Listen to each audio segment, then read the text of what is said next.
아들을 낳으리니 이름을 예수라 하라. 이는 그가 자기 백성을 그들의 죄에서 구원할 자이심이라 하니라. 한 번 더 있습니다. 아들을 낳으리니 이름을 예수라 하라. 이는 그가 자기 백성을 그들의 죄에서 구원할 자이심이라 하니라. 아멘. 우리 앞뒤 좌우 계신 분들과 반갑게 인사하겠습니다. 참 잘 오셨습니다. 네. 벌써 다음 주에 뭐가 있죠? 추석이 있습니다. 추석이 다가오는 걸 보니 참 올해도 빠르게 지나갔구나라는 생각이 듭니다. 사실 시간만 빨리 지나가는 게 아니라요, 우리가 사는 사회, 문화, 또 삶의 방식이나 사람들의 가치관들이 빠르게 바뀌어만 가는 것 같습니다. 그렇게 세상이 빠르게 바뀌어 가지만 절대로 바뀌지 않는 두 가지가 있다고 성경이 말합니다. 자, 첫째는 바로 우리에게 있는 문제예요. 우리 안에 있는 문제인데, 인간에게 있는 문제는 절대 바뀌지가 않아요. 사람들은 저마다 자기 삶의 문제에 대해서 나름 판단합니다. 건강이 문제이고, 또 돈이 문제이고, 사람들과의 관계가 문제이고, 그렇게 판단합니다. 얼핏 보기에 그렇게 느껴지기도 하죠. 성도들도 자신의 문제에 대해 판단하고 이렇게 생각하기도 해요. 하나님, 좀 재정적인 어려움만 해결해 주시면 내 삶에 문제가 없을 것 같은데, 하나님이 이 병만 고쳐주시면 내 삶에 아무 문제가 없을 것 같은데, 하나님이 이 사업의 길만 좀 활짝 열어주시면 아무 문제 없는 인생 살 것 같은데, 정말 얼핏 보기에는 그러하죠. 그러나 실상은 그렇지가 않습니다. 인간이 타락한 날부터 지금까지 모든 문제의 본질은 그런 것들이 아니었어요. 본질적인 문제는 바로 죄의 문제였어요. 사람들은 죄라는 말을 별로 듣고 싶어 하지 않습니다. 자신을 죄인이라고 하는 말 더더욱 싫어하죠. 여러분 혹시 타조 증후군이라는 말을 들어보셨습니까? 타조 증후군. 타조 아세요? 타조 어떤 새예요? 큰 새이고 가장 빠른 새죠. 그런데 이렇게 빠른 새가 사실 사자나 호랑이가 나타나도 더 빨리 도망칠 수가 있어요. 그런데 맹수나 사냥꾼이 위협 앞에서 타조가 하는 행동이 뭐냐면 모래 위에 자신의 얼굴을 파묻는 거예요. 왜 그럴까요? 눈에만 안 보이면 괜찮다라고 여기는 것이죠. 마찬가지로 우리가 아무리 부인하고 피해도 이 죄의 문제는 여전히 우리 문제의 본질로 남아있는 것입니다. 복음서를 보게 되면은 예수님께 많은 사람들이 나왔었죠. 하루는 네 사람이 한 친구를 들것에 메고 예수님께 찾아갑니다. 이 네 사람이 그 들것에 지금 실려 있는 친구는 중풍으로 몸을 움직이지 못하는 중한 병에 걸린 친구였어요. 그들이 예수님께 그를 데리고 나온 것은 예수님이 그를 고칠 수 있다는 믿음 때문이었죠. 그런데 사람들이 너무나 많은 거예요. 예수님이 계신 그 집 안으로는 도저히 친구를 데리고 들어갈 수가 없게 되었죠. 그래서 생각한 게 뭐예요? 지붕으로 올라가서 지붕을 뜯어내고 그 구멍을 통해 친구를 줄로 달아 내리죠. 여러분이 그 자리에 있었다면 그 친구의 가장 큰 문제가 뭐라고 생각하겠습니까? 누가 보아도 이 친구의 문제는 중풍병이 낫는 것이겠죠.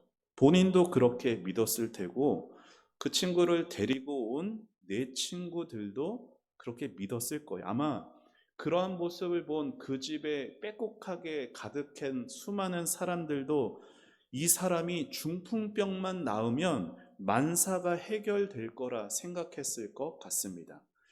예수님도 사람의 질병이 얼마나 고통스러운가를 다 잘 알고 계세요. 그러나 예수님은 그에게 중풍병에 대해 말씀하시지 않으세요.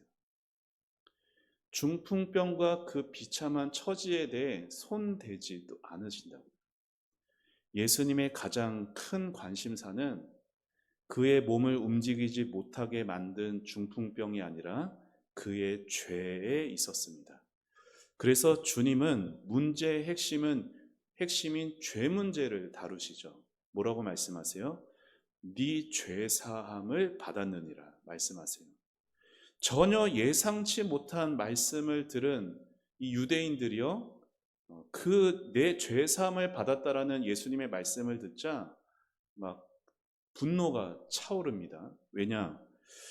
그들에게는 예수님의 말씀이 신성모독처럼 들렸어요. 자기가 뭔데 하나님만 할 수 있는 죄 사함을 선언한단 말인가? 그러나 우리 예수님 창조주이시죠. 하나님이세요. 그들의 생각을 다 아시고 이렇게 말씀하십니다. 마가복음 2장 9절 같이 함께 읽겠습니다. 시작.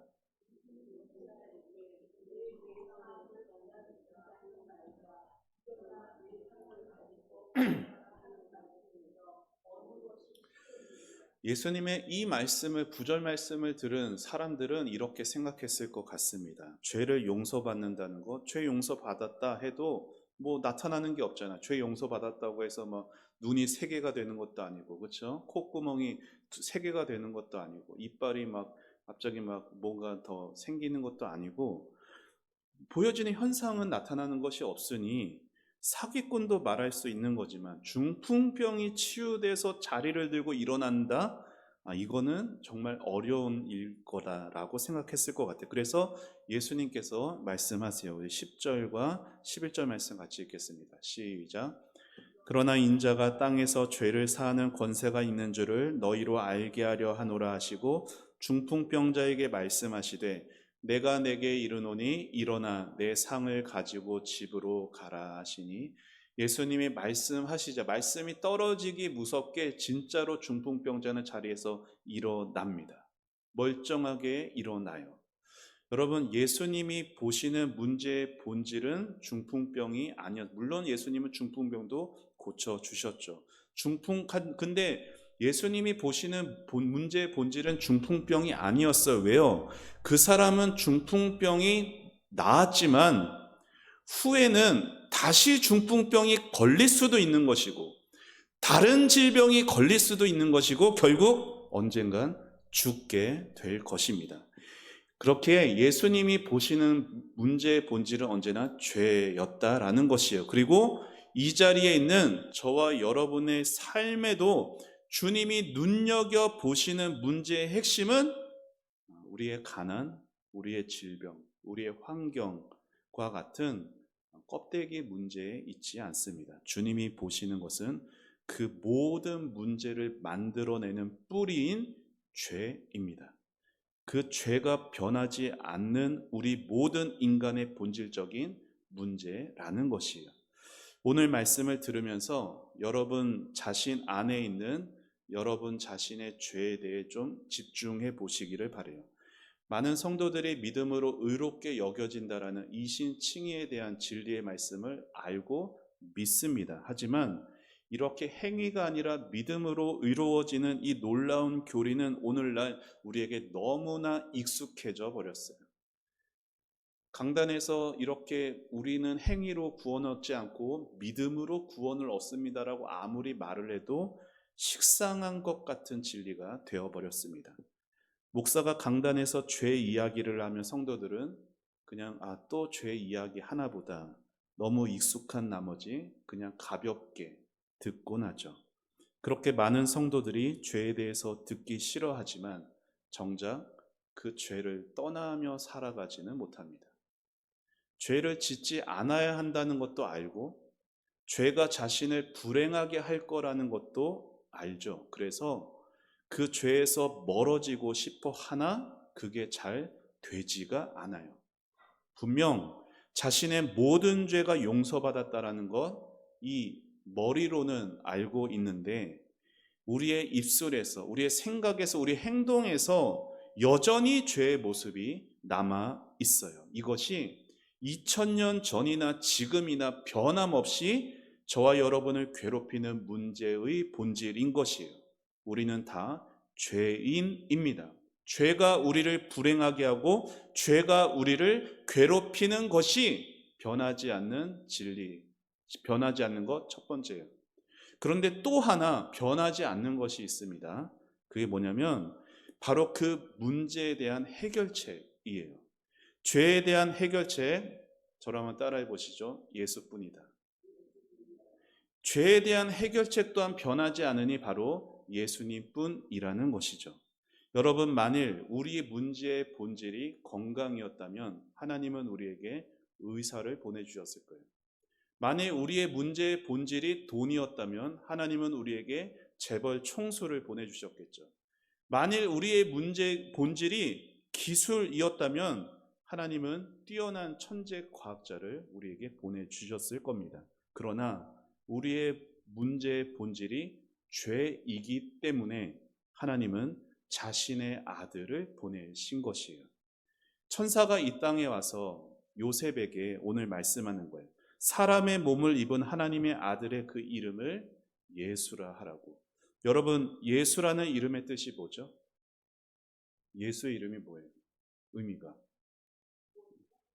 예. 자, 우리 화면 보며 같이 한번 읽겠습니다. 시작. 자기 백성을 죄에서 구원할 자. 이게 예수의 이름이죠. 오늘 1장 21절에 나와 있는 거예요. 죄의 문제가 변함없는 우리의 문제라면 그 죄에 대한 유일하고 변함없는 해결책은 우리 주 예수님 뿐이에요. 예수님만이 우리를 죄에서 구하실 수 있습니다. 1장 21절 우리 다시 한번 같이 읽겠습니다. 시작.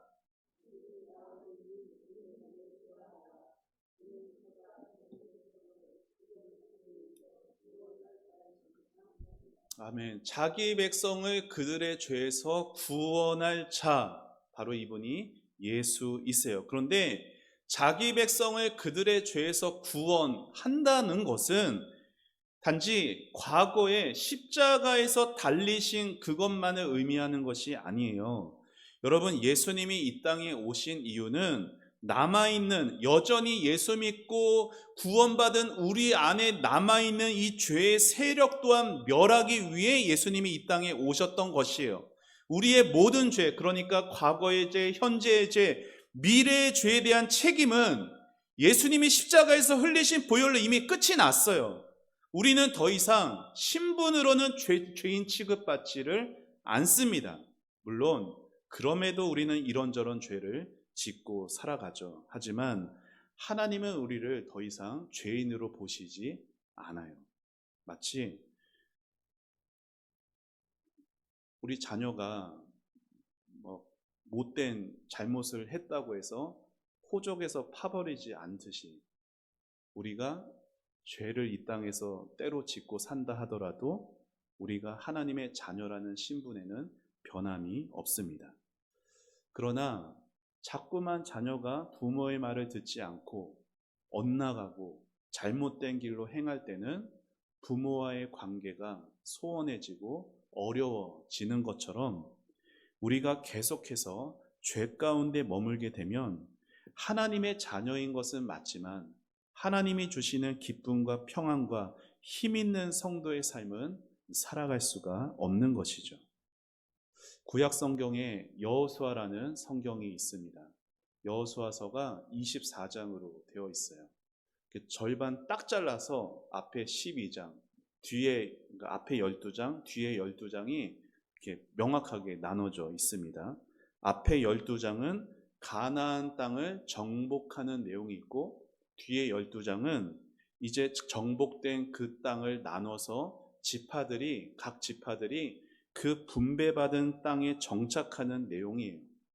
모든 전쟁에는 이스라엘이 승리를 거뒀지만 이스라엘의 각 지파들은 분배받은 그 땅으로 가서 가나안 민족 남은 세력들을 몰아내는 전투는 계속 감당해야 했죠.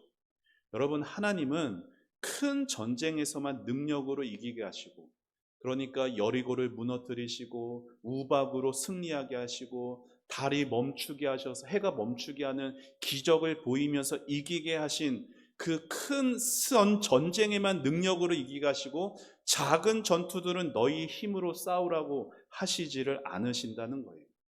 전면전에서 하나님의 은혜로 승리한 것처럼 작은 전투들도 하나님의 은혜로만 승리할 수 있게 하시는 것이죠. 예수님의 보혈로 우리의 모든 죄가 다 용서받았으나 우리는 여전히 이 땅에서 죄를 몰아내는 싸움을 싸워야 합니다. 이때 죄를 이기는 방법은 다시는 죄를 짓지 않겠다고 굳게 결심하는 것이 아니에요.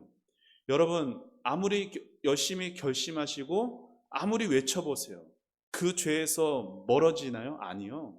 오히려 그 죄에서 멀어지는 길은커녕 그 죄에 빠질 수밖에 없을 겁니다. 죄를 묵상하고 죄에 대해서 고민한다는 것은 죄에서 벗어나는 길이 아닌 겁니다. 오직 예수님을 묵상하고 예수님을 생각하고 예수님을 사랑하고 예수님을 의지하는 것만이 죄에서 구출되는 방법인 것이에요. 사랑하는 여러분, 우리를 죄에서 건지는 구세주는 예수님 뿐입니다. 예수님만이 우리를 죄에서 구원하시는 것이죠. 어떤 죄도 우리 힘으로 끊어낼 수가 없어요. 개가 토한 것을 다시 먹는 것처럼 아무리 돼지를 깨끗하게 씻어도 잠시 후면은 그 꾸정물에 다시 들어가 버리는 그런 돼지처럼 우리는 자신의 결심과 노력으로 죄를 이길 수 있는 존재가 아니라고요. 오직 예수님만이 우리를 죄에서 구해 주십니다. 어떤 사람은 죄에서 구원받고자 다른 길을 찾는 사람도 있습니다. 이런 거예요. 내가 착한 일을 좀 해서 선행을 함으로 내가 지은 죄에 대해 좀 만회해 보려는 생각을 가지기도 하죠. 그것이 사람에게는 통할 수도 있을지 모르지만 하나님에게는 통하지 못합니다. 왜냐? 우리의 어떤 선행도 하나님의 온전한 기준에 이르지 못하기 때문이죠. 여러분은 혹시 면죄부라는 것을 들어보셨을 겁니다. 1517년에 이 당시의 교황 레오 10세라는 교황이 있었어요. 이 교황이 교황이 되기 전에는 성 베드로 성당을 짓기 위한 이렇게 그 돈이 많이 모여져 있었습니다. 그런데 이 레오 10세라는 교황이 들어선 이후에 허랑방탕하게 산 나머지 그 성당을 베드로 성당을 짓기 위한 돈을 다 허비에 낭비해 버렸어요. 탕진해 버렸어요. 그러니까 어떻게 해요? 성당을 공사를 해야 되는데 공사를 못 하는 거죠. 그래서 그 공사비 마련을 위해서 뭘 했느냐? 면죄부를 팔게 됩니다. 교황 밑에 있는 추기경들이 곳곳을 다니면서 이렇게 말하는 거예요. 이 성당을 짓기 위한 연보가 헌금통에 땡그랑 떨어지는 순간 영혼이 연옥에서 벗어나 천국으로 가게 될 겁니다. 이게 카톨릭의 그 당시의 교리였죠. 여러분이 헌금함에 돈을 딱 떨어뜨리면은 여러분이 삼촌을 위해서 그걸 냈으면은 그 죽은 삼촌이 천국에 간다는 거예요. 여러분의 부모님이 아무리 무진장 죄를 지으며 살았어도 여러분이 헌금함에 돈을 내면 그 부모님은 천국에 간다는 것이에요. 그리고 이러한 면죄부도 있었습니다. 사진으로 준비해 봤는데 사진 한번 보세요. 알아들을 수 없는 그런 말이 써 있죠. 이 말이 이런 의미입니다. 독일어인데 모든 성자의 권위로 같이 한번 읽어볼까요? 시작. 모든 성자의 권위로 또 그대를 향한 긍휼로 나는 그대의 모든 죄와 잘못을 제하여 주며 열흘 동안 모든 벌을 면하노라. 그러니까 이 면죄부 하나만 사면은 열흘 동안 무슨 짓을 하건 괜찮다라는 거예요. 여러분 어떠세요? 솔깃하시나요? 네. 오늘날 이러한 말 하면은 어떻게 될까요? 난리 나겠죠. 저런 이단이 어디 있느냐. 뭐 여러 신문에 광고가 될 겁니다. 그런데 당시의 성도들은 많은 자들이 하나님께 선행을 해서 자신의 악행을 눈감아 달라는 식의 협상을 했다라는 것이에요. 면죄부가 오늘날 이렇게 존재하지 않지만 이러한 신앙의 모습은 우리 가운데도 있지 않나요? 내가 하나님 앞에 어떤 선행을 함으로, 내가 하나님 앞에 이런 어떤 싸움으로, 뭐 이렇게 표현해 볼까요? 작정기도 싸움으로, 작정헌금 싸움으로 내가 이루어내고 싶은 무언가를 이루어내겠다. 하나님께는 그런 타협, 그런 협상은 통하지 않습니다. 물론 하나님은 그 마음의 중심을 보시기 때문에 진실된 그 마음을 받으시고 기뻐하시고 그 소원대로 역사하실 수 있는 분이십니다. 하지만 우리의 선행이 근거가 되어서 하나님의 은혜를 이루어낼 수 있는 것은, 제가 예전에 주일 설교 때 뭐라고 얘기했냐? 하나님을 시험하는 것이다 말씀을 드린 바가 있습니다. 여러분, 그런데 카톨릭은 거기에만 머물지를 않고 무슨 일까지 하냐면은 성인들을 의지하기도 해요. 요즘 우리가 사용하는 신용카드들, 여러 다양한 종류의 상품들이 있죠.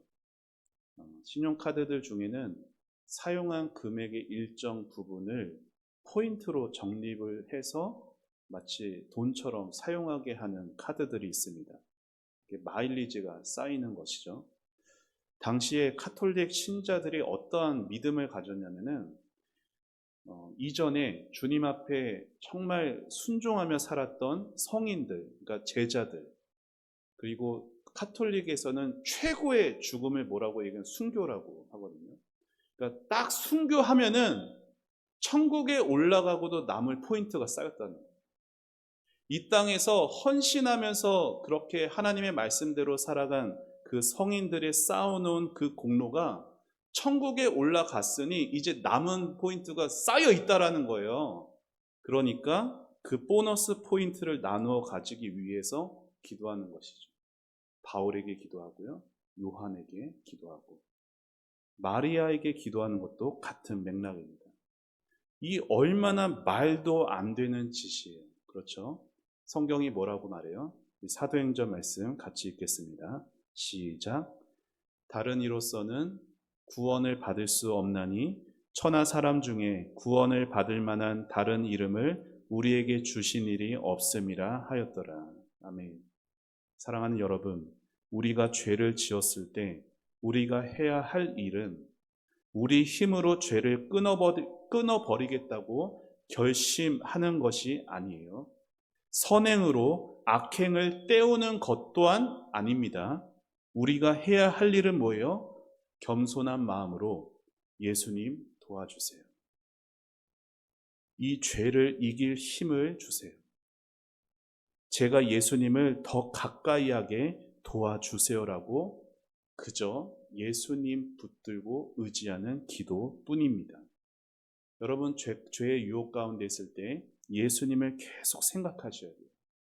예수님을 더 사랑하게 해달라고, 예수님을 더 신뢰하게 해달라는 것 외에는 우리가 죄에서 벗어날 길이 없습니다. 물론 이러한 이야기들이, 이러한 내용들이 말로는 쉽게 할 수 있겠으나 실제 우리의 삶에서 우리는 참 많이 실패하고 또한 넘어집니다. 여러분은 큰 폭포를 보신 적이 있습니까? 폭포가 뭐예요? 위에서 큰 물이 밑으로 떨어지는 것이죠. 예전에 캐나다로 제가 제자 훈련학교 훈련을 받으러 갔었을 때 그게 토론토에 있었습니다. 그리고 그 근처에 나이아가라 폭포가 있었어요. 나이아가라 폭포는 들어보셨겠죠? 강을 따라서 흐르는 그 물이 이렇게 부딪혀가면서 나중에 어마어마한 장관을 이루며 밑으로 소리를 내며 떨어집니다. 그런데 그 엄청난 물들이 떨어지지 않고 그 그 폭포 위로 거슬러 올라간다라고 한번 생각을 해보세요. 마치 동영상을 거꾸로 돌리는 것처럼. 그런 일이 이 땅에서는 일어날 수 없죠. 중력의 힘 때문에. 하지만 그런 일이, 그런 기적과 같은 일이 일어난다면은 얼마나 놀랄까요? 그것과 비교할 수 없는 일이 바로 저와 여러분 안에 실제로 일어난 것이에요. 무슨 말이냐? 우리 모두 다 죄인으로 태어나서 계속해서 죄를 향해 떠내려 가는 거예요. 그리고 결국 폭포수처럼 지옥으로 떨어질 때까지 그럴 수밖에 없는 우리들이지만 예수님께서 우리 삶에 찾아오셔서 그 물의 흐름을 바꾸어 놓으신 것이에요. 강물의 흐름이 거꾸로 흐르게 시작하셨다라는 것이에요. 물론 여전히 많은 물들은 그 죄의 방향으로 흘러내려가 버리는 것이 우리 삶의 현실이지만 주된 흐름은 이제 예수님을 향해 그 방향이 바뀌게 되었습니다. 여러분, 물 한 방울까지 폭포 밑으로 떨어지지 않는 날이 올 것이에요. 그 날이 언제일까요? 그 날은 우리가 주님 앞에 서는 날입니다. 다시 말해 이 땅에서 우리가 죽는 날이에요. 그때 우리가 온전히 거룩하여질 때는 물 한 방울조차도 폭포수 아래로 흐르는 일이 없을 것입니다. 그때까지 우리는 죄와 싸우며 이 땅을 살아갑니다. 그러나 이것은, 그 싸움은 우리의 힘으로 싸우는 것이 아니라 우리의 삶의 방향을 바꿔주신 예수님께서 해주시는 것이에요. 우리 빌립보서 1장 6절의 말씀 같이 읽어보시죠. 시작.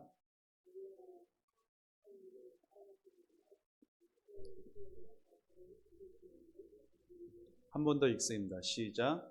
너희 안에서 착한 일을 시작하신 이가 그리스도 예수의 날까지 이루실 줄을 우리는 확신하노라. 아멘. 우리 안에 착한 일이 뭐예요?